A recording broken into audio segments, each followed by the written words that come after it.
বাংলাদেশি নারীদের বিয়ের ব্যাপারে নিজ দেশের নাগরিকদের সতর্ক করেছে চীন। দেশটির রাষ্ট্রীয় সংবাদ মাধ্যম গ্লোবাল টাইমস তাদের এক প্রতিবেদনে এ তথ্য জানিয়েছে, যেখানে ঢাকার চীনা দূতাবাস এ ব্যাপারে দেশটির নাগরিকদের সতর্ক করেছে বলে জানানো হয়েছে।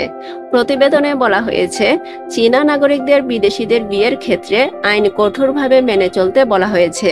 এছাড়াও অবৈধ ম্যাচমেকিং এজেন্টদের এড়িয়ে চলতে এবং শর্ট ভিডিও প্ল্যাটফর্মের আন্তঃসীমান্ত ডেটিংয়ের বিষয়বস্তু দেখে বিভ্রান্ত না হতে পরামর্শ দেওয়া হয়েছে ওই সতর্কবার্তায়।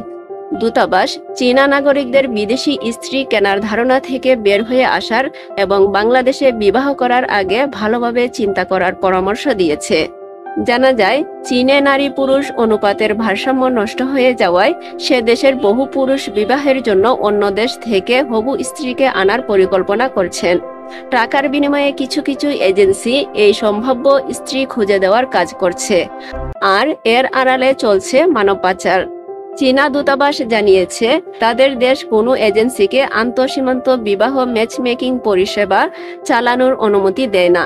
তাই চীনা নাগরিকদের এসব এজেন্সি থেকে দূরে থাকতে এবং অনলাইন রোমান্স স্কিম থেকে সতর্ক থাকতে পরামর্শ দেওয়া হয়েছে, যাতে আর্থিক ও ব্যক্তিগত উভয় ক্ষতি এড়ানো যায়। এ ধরনের কেলেঙ্কারির শিকার ব্যক্তিদের দ্রুত চীনের জননিরাপত্তা কর্তৃপক্ষের কাছে রিপোর্ট করতে বলেছে দূতাবাস। বার্তায় দূতাবাস মানব পাচারের বিরুদ্ধে বাংলাদেশের কঠোর অবস্থানের কথা তুলে ধরে সতর্ক করেছে যে, বাংলাদেশে অবৈধ আন্তঃসীমান্ত বিবাহে জড়িতরা মানব পাচারের সন্দেহে গ্রেপ্তার হতে পারেন। দূতাবাস আরও উল্লেখ করেছে, বাংলাদেশে বিচারিক প্রক্রিয়া সাধারণত দীর্ঘ হয়।